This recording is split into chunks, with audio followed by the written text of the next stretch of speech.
Guys আসসালামু আলাইকুম, সোনিয়া ব্লগে সবাইকে স্বাগতম। আর শুরু করছি নতুন একটি ভিডিও নিয়ে। আর এদিকে এই তো রান্না বান্না সব কিছু গুছিয়ে গাছিয়ে নিয়েছি। আর এদিকে হচ্ছে এই যে টাকি মাছ, আর এদিকে হচ্ছে এই যে সব ধরনের সবজি, আলু, বেগুন, তারপরে হচ্ছে সিম, গাজর আর পেঁয়াজের কলি দিয়ে ভাজি করব। আর হচ্ছে যে বেগুন, কয়েকটা বেগুনি বানাবো। আর এটা হচ্ছে হলাম শালগম বলি আমরা, কেউ চেনেন নাকি? শালগম দিয়ে যে টাকি মাছ দিয়ে রান্না করব। আর এই তো এখন এই যে শালগমটা ভাপ দিয়ে নেব, সবাই সাথেই থাকবেন। তো শালগমটা ভাপ দিয়ে নিচ্ছি। শালগমটাও সেদ্ধ করে নেওয়া হয়ে গিয়েছে। আর দিকে আমি ভাজিগুলো, তারপর মাছগুলো ধুয়ে নিয়েছি। আর দিকে ভাজি বসিয়ে দিব। আর দিকে ভাজির জন্য কড়াইতে তেল দিচ্ছি।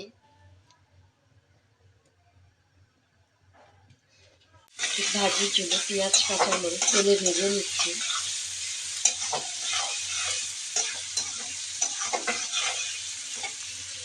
তেলে ভেজে নিলাম, এখন ভাজিটা ঢেলে দিয়ে দেবো।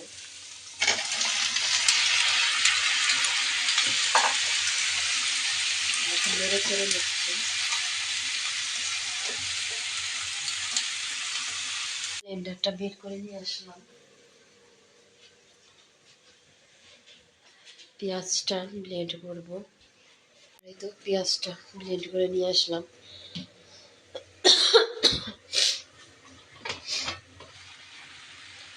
পেঁয়াজ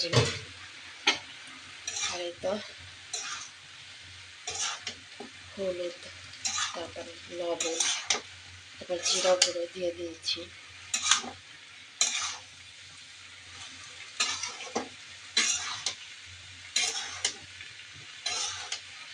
সব কালার মিলে, সবুজ, সাদা, তারপরে যে গাজরের কালার, দেখে ভালোই লাগছে। আর ভাজিটা একটু নরম নরম হলে আর একটু বেশি ভালো হয়।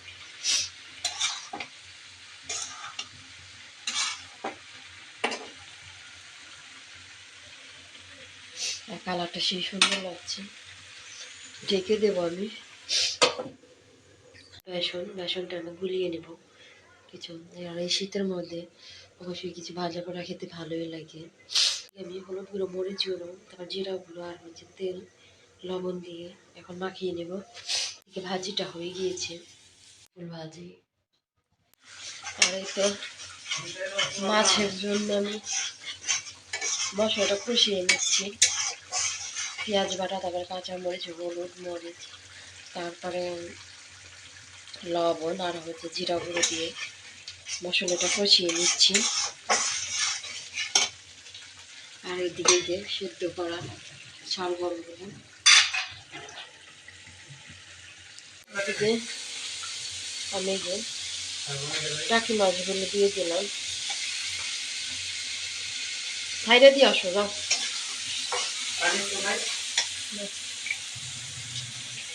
মাছ আর শালগমগুলো আমি একসাথে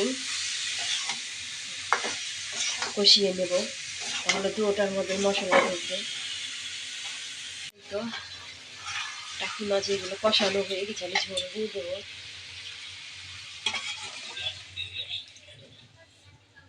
এদিকে ঝোল দিয়ে দিলাম। শালগমটা হয়ে গিয়েছে। ওদিকে আমি কড়াইটা ধুয়ে আবার বসিয়ে দিয়েছি। আর দিকে বেগুনিগুলো ভেজে নেব। কড়াইতে আমি তেল দিয়ে দিয়েছি। আর এই যে বেসনগুলো গুলিয়ে নিয়েছি।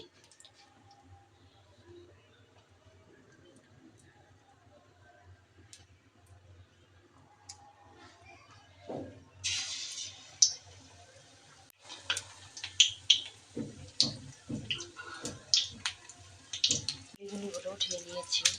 আর এদিকে আবারও দিয়েছি। তো বেগুনিগুলো ভাজা হয়ে গিয়েছে। আর এদিকে রান্না বাড়াও শেষ। আর এদিকে এই তো খাওয়া দাওয়া।